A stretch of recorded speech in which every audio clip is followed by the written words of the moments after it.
నేను అన్ని పార్టీలకి నేను సపోర్ట్ చేశా. ఎప్పుడు ఆ పార్టీలో ఉన్న నాయకుడు గుణగణాలను బట్టి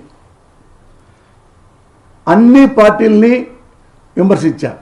ఎప్పుడు ఆ నాయకులు ఎవరెవరైతే ఆ నాయకులు ఉన్నారో అప్పట్లో ఆ పార్టీకి వాళ్ళు తప్పులు చేస్తే విమర్శించా. తప్పులు చేయకుండా నేను ఎవరిని విమర్శించలా. మీరు నా రాజకీయాలు 83 నుంచి మాట్లాడుతున్నా. మీరు ఒక్కటైనా మీరు చెప్పండి.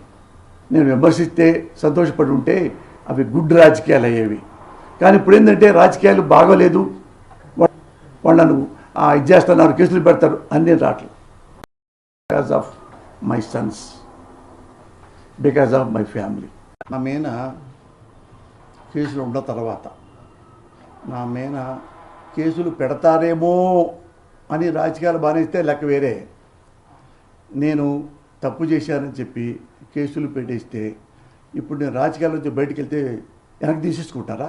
ప్రభుత్వం అంతా ఆ పోలీసులు తీసేసుకుంటారా? అంటే అంత బ్లాక్ మెయిలర్సా పోలీసులు అని అడుగుతున్నా. నేను ఇద్దరు కిడ్నాప్ చేసి 10 లక్షలు కాజేశా, కేసు పడింది, టక్కన బీజేపీలోకి వెళ్ళిపోయా, మోడీ జై అని. అంటే కేసులు ఉండవా? అంటే అంత అసమర్థత ఈ భారతదేశ రాజకీయం.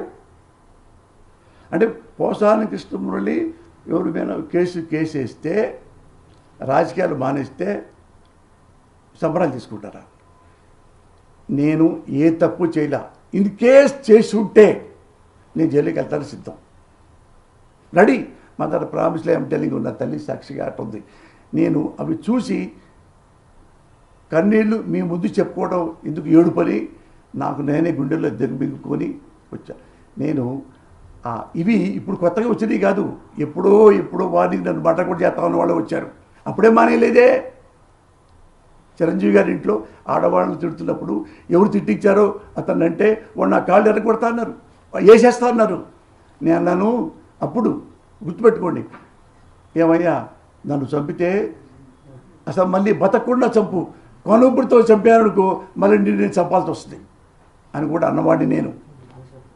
అంటే నిజంగా ఏ న్యాయ వ్యవస్థ అయినా చట్ట వ్యవస్థ అయినా పోసాని కృష్ణమురళి నిజంగా తప్పులు చేశాడు, క్రైమ్ చేశాడు అంటే 100% నేను తీసుకెళ్ళి జైల్లో పడేయండి.